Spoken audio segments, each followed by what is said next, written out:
ഒരിക്കൽ ഒരു യുവതിയായിട്ട് സംസാരിക്കാനിടയായി. ആ സമയത്ത് ഭർത്താവിന്റെ അടുത്ത് നിന്ന് വളരെ ക്രൂരമായിട്ടുള്ള ശാരീരിക പീഡനങ്ങളൊക്കെ ഏറ്റ് ഒരുപാട് വേദന സഹിച്ചുകൊണ്ടിരിക്കുന്ന സമയമായിരുന്നു. ഇതിനു മുമ്പും ഇങ്ങനെയുള്ള അനുഭവങ്ങൾ ഉണ്ടായിട്ടുണ്ടോ എന്ന് ഞാൻ അവരുടെ അടുത്ത് ചോദിച്ച സമയത്ത് അവർ പറഞ്ഞത് ഇത് ഒരുപാട് തവണ ആവർത്തിച്ചിട്ടുണ്ട് എന്നുള്ളതാണ്. പിന്നെ എന്തിനാണ് നിങ്ങൾ ഈ ബന്ധം തുടർന്നു കൊണ്ടുപോകുന്നത് എന്ന് ഞാൻ ചോദിച്ചു.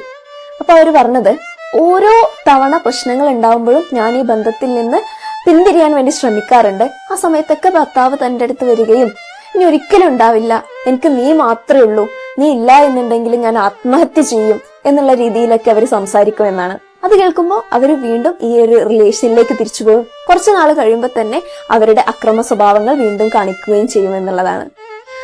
ഇതിനെയാണ് ട്രോമ ബോണ്ട് എന്ന് പറയുന്നത്. അതായത് റിലേഷനിൽ ഇരിക്കുന്ന സമയത്ത് പാർട്ട്ണർ വളരെ ടോക്സിക് ബിഹേവിയേഴ്സ് കാണിക്കുകയും അതിന്റെ ഭാഗമായിട്ട് നമ്മൾ ആ റിലേഷനിൽ നിന്ന് മാറി നിൽക്കുന്നതിനെ കുറിച്ച് ചിന്തിക്കുമ്പോഴേക്കും അവർ നമ്മളിലേക്ക് കുറച്ച് സ്നേഹം ഇട്ട് വരും. അത് കാണുമ്പോൾ അവർ ആ റിലേഷനിൽ കണ്ടിന്യൂ ചെയ്യും. അപ്പോഴായിരിക്കും അവർ വീണ്ടും ആ ടോക്സിക് ബിഹേവിയർ കാണിക്കുക. ഇതിങ്ങനെ കണ്ടിന്യൂ ചെയ്തുകൊണ്ടിരിക്കും. ഇതിൽ നമ്മൾ പ്രത്യേകം ശ്രദ്ധിക്കേണ്ട കാര്യം, ഏതൊരു റിലേഷൻഷിപ്പിലും ചെറിയ ചില ഇണക്കങ്ങളും പിണക്കങ്ങളൊക്കെ സ്വാഭാവികമാണ്. അതിന്റെ ഭാഗമായിട്ട് പാർട്ട്ണർ നമ്മുടെ അടുത്ത് വന്ന് സോറി പറയുകയും കൂടുതൽ സ്നേഹം കാണിക്കുകയൊക്കെ ചെയ്യും. അത് വളരെ പോസിറ്റീവ് സൈൻ ആണ്. അതൊരിക്കലും ട്രോമ ബോണ്ട് അല്ല.